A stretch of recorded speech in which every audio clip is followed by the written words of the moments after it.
Mixing with Mike. Plugin of the week is Sound Theory Gullfoss. Gullfoss is a plugin.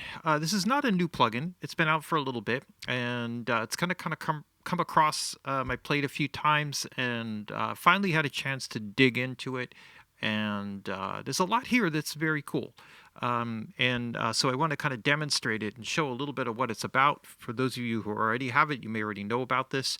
And maybe this will bring a little bit of a deeper level of understanding, I hope. But essentially what this is it's more or less a very intelligently designed dynamic EQ. And it's different from what you would say is a normal dynamic EQ. Essentially what you have are static EQs. So a static EQ will be just, hey, you have a shelf, you boost 100 hertz, and it will boost 100 hertz regardless of what's being fed into it. So the EQ statically is boosting, has no responsive nature to whatever's coming into it. Maybe if it's an analog thing, you'll get a little harmonic distortion based on the input, signal. But otherwise, that's it. When you have a dynamic EQ, normally you have the same type of parameters. You pick a like bell curve shelf or whatever. You pick a frequency area. You pick a bandwidth for the control or some kind of Q control. You set whether it attenuates or boosts the signal, and it stays fixed at that particular frequency. So the dynamic EQs that many of us have been using are functionally still very static in a way, in that they're not responsive. They're responsive in the sense that they will boost or attenuate when that particular frequency zone is activated, and that's kind of a nice way of kind of eliminating some resonances and things like that. On the next level from there, or as an alternative, there's also something like the surfer EQ, which follows or tracks pitch. And so what will happen is the frequency selection is dynamic, so it will sweep the different frequencies based on what it detects, and it will either boost or attenuate. But it still maintains a fixed Q and gain control in terms of the range and the way that you work with it. Now, Gullfoss kind of takes this to a whole other level, because essentially what you're doing with the Gullfoss EQ is you have something that's much more interactive across the frequency spectrum and is responsive to balancing frequencies across the full frequency spectrum. And so now it's so granular that to get into the detail of actually finitely going in and selecting each frequency and how you want it to kind of boost or attenuate or work is sort of a fool's errand. It would just take too long. So what we've done with this design, or what they've done with this design in terms of the structure of it, is to set up parameters that allow you to control this basic process of creating more or less like a balanced frequency spectrum. Now, you can shift it to make it unnatural or as natural as you want. Obviously, the program material will determine what it is that you need to do with it. It's primarily designed as like a mastering EQ or mix bus or stem EQ, although you can use it also on individual tracks. Sounds very clean and transparent to me, in spite of how much activity is actually going on, especially when you dig into it.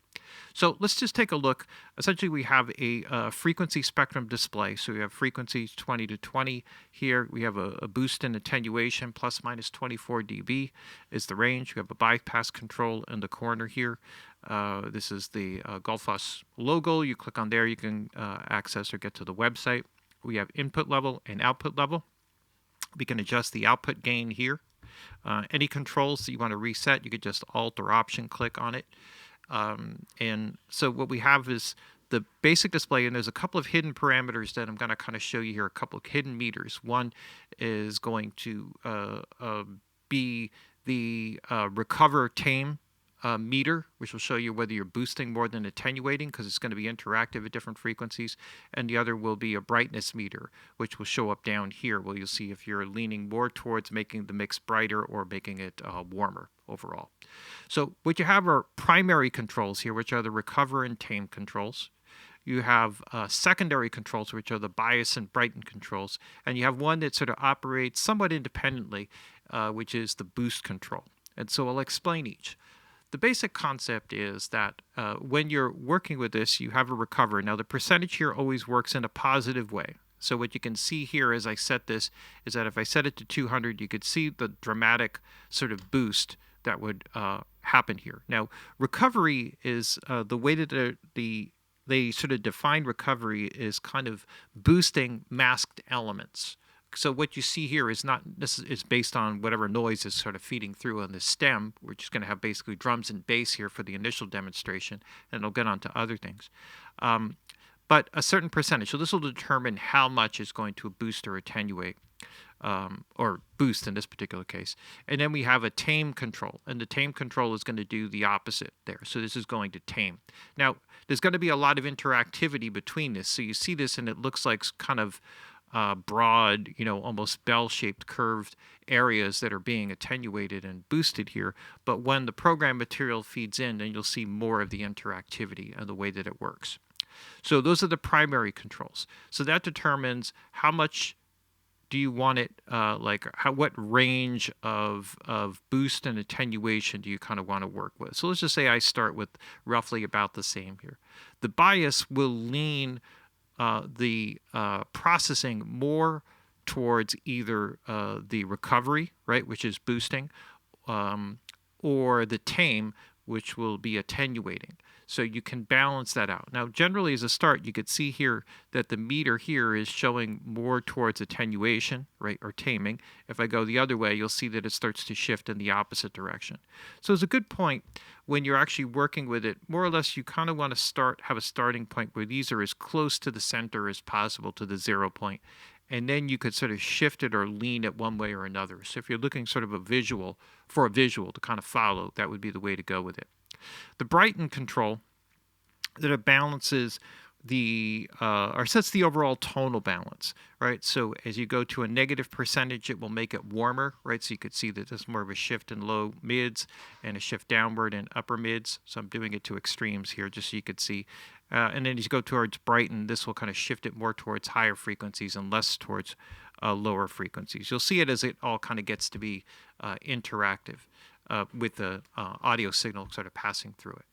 And then the boost signal will set. This is like a what you would call like a loudness control. Not loudness in the sense of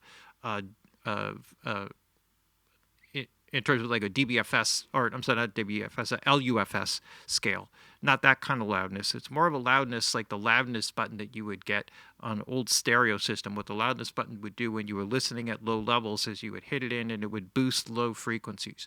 And the low frequency boost would essentially even out the frequency response to make up for the Fletcher-Munson curves, the way that we hear at different listening volumes. So you listen at lower volumes, the low frequencies and very high frequencies will drop or disappear more rapidly than mid-range frequencies. And we're most sensitive more or less in the 2 to 6K range. So what this does is it sort of creates like a compensation curve. So as I lift this up, you see it will lift low frequencies. If I pull it back the other way, it will attenuate low frequencies. So you get like a little bit more of a balanced thing here where it'll lift low frequencies, dip mids, and then you get this boost on the top end. And then when you go to the attenuation, you get something that's a little bit closer to the opposite, where you're dipping there, dipping on the top end, and pushing a little bit more mid-range. So that's the basic layout of it. So let's run a little bit of audio through it. We'll start with it bypassed, and then kind of feed a little bit of signal through, and then I'll start adjusting some of the parameters and explain a little bit about how it works.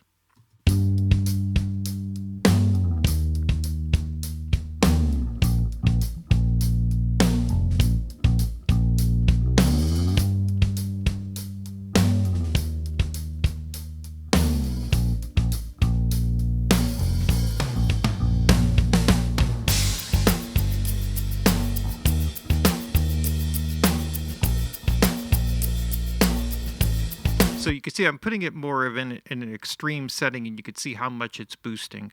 Normally, you will find, like, for most mastering situations, you're probably going to be in the 0 to 15 range. So I'm just going to push it to 20 just so you can kind of get a good sense of where it is. And then I'm going to show you how this works with the bias and brighten controls to help kind of balance out the overall tone.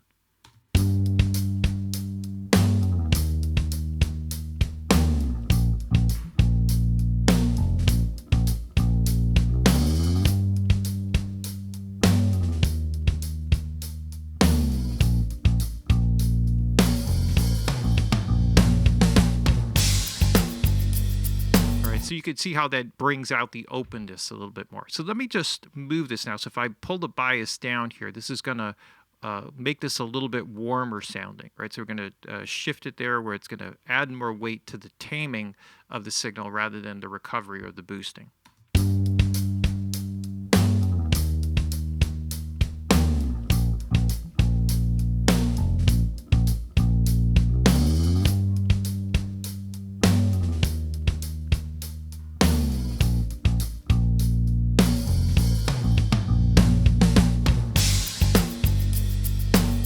And if I shift it the other way, it'll work more towards the recovery of the audio signal and less towards the taming.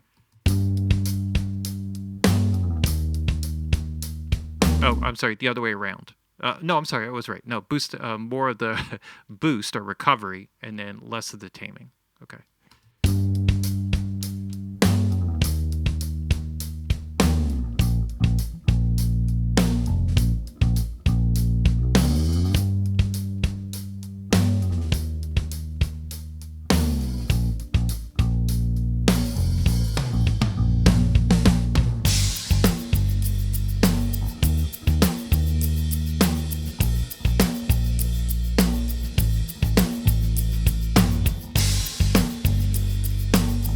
Okay, so you can hear how that shifts the overall tonality. So let me back this off a little bit and kind of creates like a nice openness and presence in the drum kit. I can also work with the brighten control here. So I'll go this to either bring in some warmth if I feel like I'm losing a little bit of body, or to go the opposite direction, and I'll just kind of interactively kind of play with that. Here we go.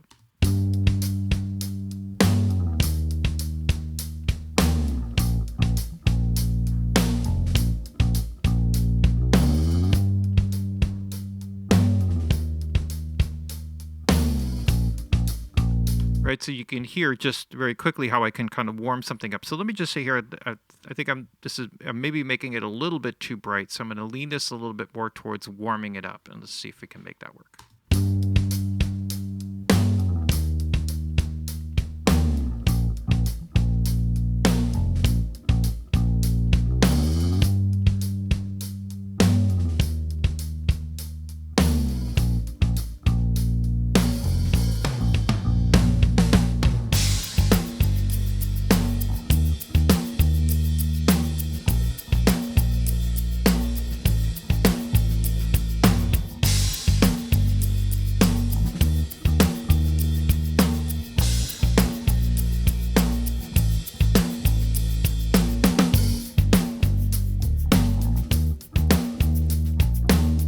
Okay, so depending upon the complexity of the music, as I start to put some other things in here, you're going to see more granularity in terms of the boosts and attenuation. So right now they seem fairly smooth overall.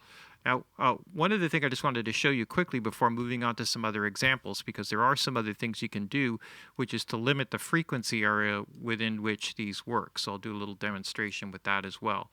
Let's start by just showing you what this boost is. So as I run the boost here, it's going to push more low frequencies and cut mids, or do the opposite here. So I'm just going to demonstrate that a little bit just to show how that can be used.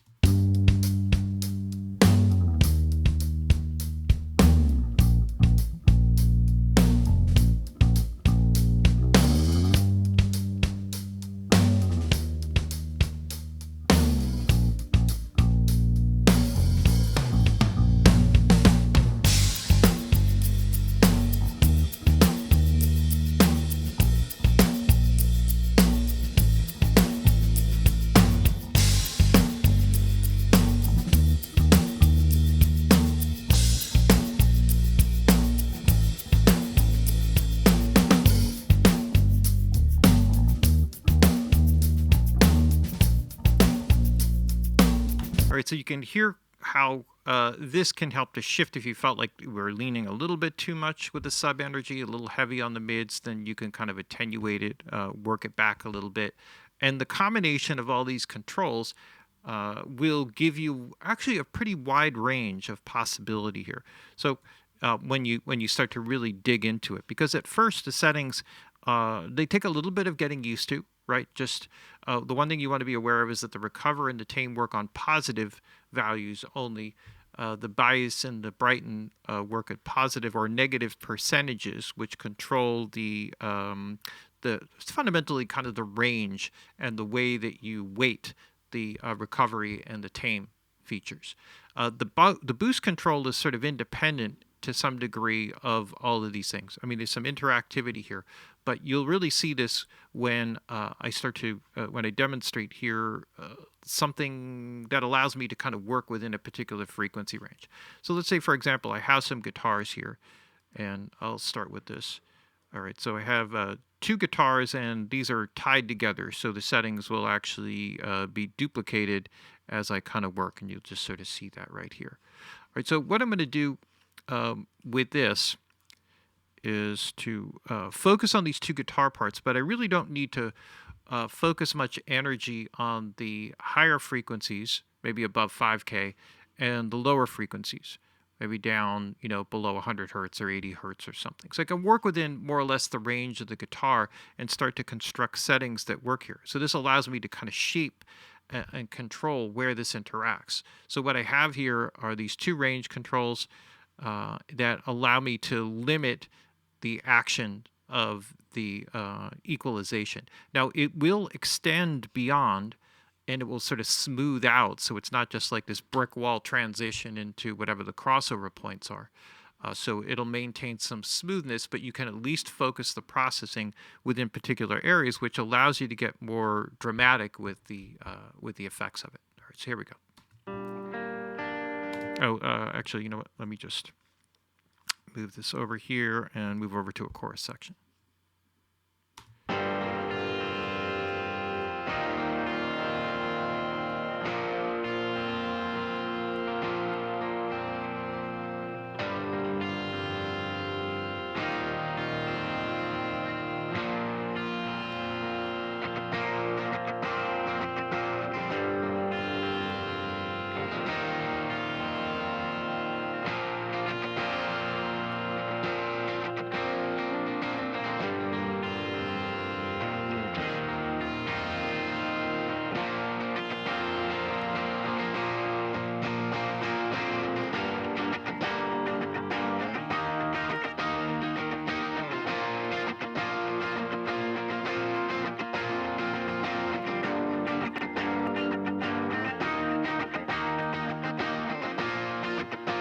Right, so you can see how I can focus the range here within a particular area. So if I bring this down too much, it seems to be boosting too much low end, which sort of makes the guitar sound woofy. So I can more or less leave that alone.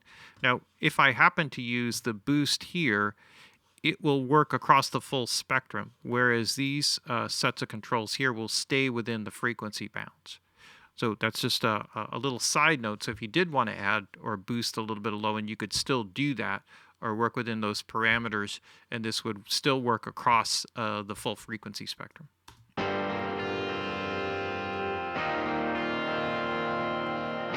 right, so let's listen to this in the full mix.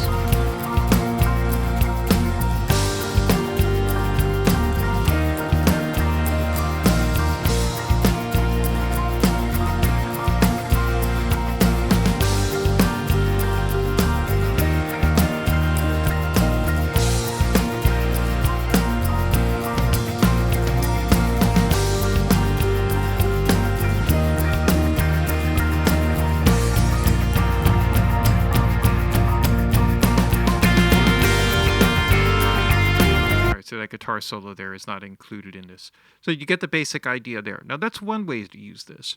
Another way to use this, so like say if I wanted to do a similar kind of concept here, I could actually use these filters but work them in an opposite way. So this is just on the total mix bus. So for example here I have 2 filters, 20 hertz and 20 kilohertz. Now if I cross them over each other, now what happens is the area in between gets ignored, and I can work on the low end and on the high frequencies. So for example, in a mastering situation, there may be the case where you don't need to really affect so much the mid-range, but you want to work on the sub and low frequencies, and then you can kind of work within that realm for balancing off the overall sound. So overall sound, excuse me. Here we go.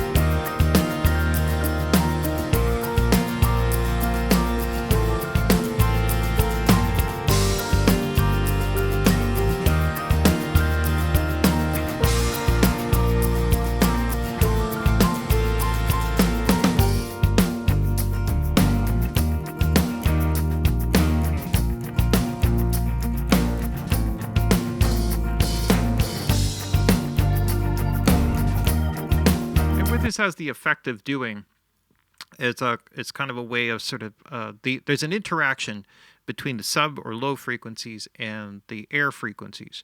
One will pull things downward, the sub frequencies. One will kind of lift things upward in the speaker. So you could sort of stretch the mix up and down a little bit and create more size in the mix in terms of like a vertical kind of way. So if you focus on that and just listen to that, that's the basic concept here.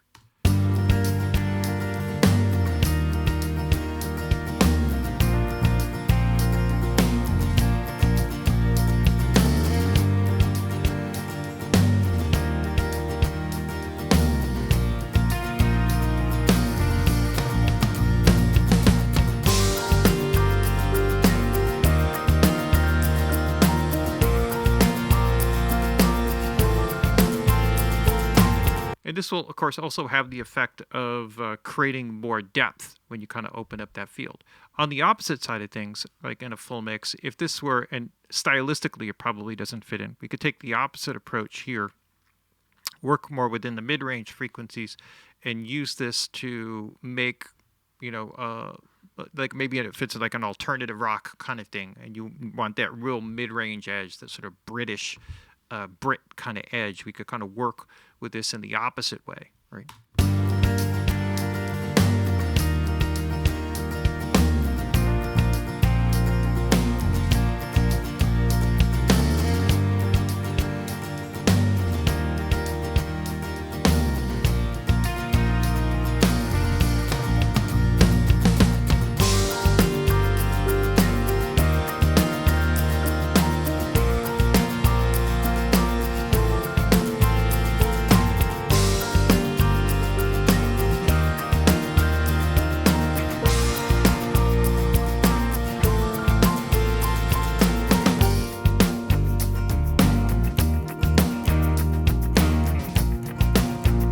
And with all that movement, you get a bit more focus in the mid-range frequencies, which will kind of pull the mix a little bit more towards you, where the other one will kind of do a little bit more of the opposite and sort of spread or open up the sound field, which will add a lot of air to it.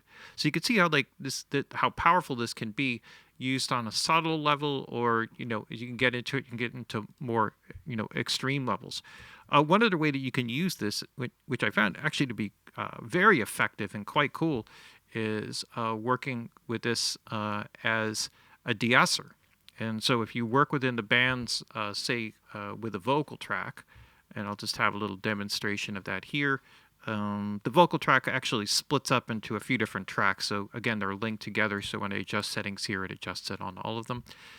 So I could bypass it, will bypass all of them. You can see that there. Now, what I have here is just the Tame Control. And you can see the section here. It's kind of focused more or less 3.5 kilohertz up to about 13.5 K, right? So kind of up there. And you'll get an attenuation, but also a little bit of boosting around it when it runs the attenuation. So you see that initial dip here. But let's listen to the vocal first, just so that you can get a sense of the state of the sibilance, and then we'll apply the processing. The world is not my home. I'm passing through something greater than this life that I must be living for. Okay, so you can hear the sibilance there. Now I'm going to bring this in, and just notice how, in particular, the shape of the way the attenuation occurs. The world is not my home. I'm passing through something greater than this life that I must be living for. And earthly treasures had me bound, and they always tear me down. And it has a very natural sound. So part of what happens here, which is kind of cool, if you notice that when it will shift it or tilt it towards the particular frequency area that needs it the most. So it's not just sort of bludgeoning like a whole band area, the way that most de-essers work, where you're either working on a shelving kind of thing where it hits the crossover, sort of crosses over into that section, and then basically everything is getting attenuated frequency-wise evenly, or it's happening across the full frequency spectrum, which is like a ducking kind of thing. And it always leaves a little bit of dissatisfaction in my mind. Whereas if you're kind of working here a little bit more and it's kind of shifting around based on whether it's a ch, CH kind of sound, or an S, more, straight sibilant S kind of sound, or whether it's a hard consonant C or a T that kind of cuts through a little bit too much. And you'll also notice the boost that occurs around it. And that's very important because it actually helps to shift the energy. You're pushing the energy from here of the S down to a lower frequency for that instant, and it keeps it in a more balanced frequency range. What of it exists within there? Because there's more frequency content than just the S's. That's just what cuts through, and that's what makes it harsh sounding. So it gives you the ability to crank in lots of top end to keep the air and presence around the vocal, and then shift the frequencies when that occurs. Now, I can control the amount that it does that by working with the bias control, right? So as I work with the bias control, I can shift it to be more or less. World's not my home. I'm passing through something greater than this life that I must be living for. So if I bias it more towards the tame, so even though there's no recover setting here, I can still bias it one way or another. So this will put less percentage energy towards the attenuation. So I could keep this at a reasonable number. This will go all the way up to 200. So if I really want to drive it, I can. The world is not my home. I'm passing through. I can bring it that way and just really duck it out where it becomes like a lisp kind of thing. But this does give a pretty broad range of control, and then the bias just kind of allows you to sort of tweak it in and work within the different frequency bands. So there's a lot here, and I found this to be very impressive in terms of being a transparent de-esser, much better than I thought. Sometimes these things can be a little bit tricky. So there's a lot to kind of work with. It takes a little bit of getting used to in terms of working with the recovery and the tame controls, figuring out this balance of bias and brighten as you're working with it. The complexity of the processing will change based on the program material that you're feeding in. So sometimes the shapes will look a little bit more broad because that's what's necessary. Sometimes they'll be a little bit more granular, so you see a lot more interactive boosts and attenuations in smaller areas. You'll see that a little bit more in a full mix than you will on individual sounds. But it's a very powerful tool. When you get used to it, and the more I use it, the more I find new uses for it, the more I realize it's like, this is one of the few sort of intelligent, if you're going to call it, kind of smart EQs that I really like. Most seem to sort of center around having some kind of spectral analysis of some kind of mix or some other source signal, and then trying to imprint that onto something else. And I find rare cases where that's really effective and useful. This is much more intelligently designed in that it really focuses on the way that we hear and the weighting of the different frequency spectrum, the way our perceptions kind of work differently in terms of localization cues and all of that, and just seems to be a bit more natural. And as you get used to the simple controls, it's actually quite an easy plugin to use, and I find to be very effective. So this was a very pleasant surprise. I wish I had reviewed it earlier, but still, there it is. Plugin of the week, Sound Theory, Gullfoss. It is Mixing with Mike's plugin of the week.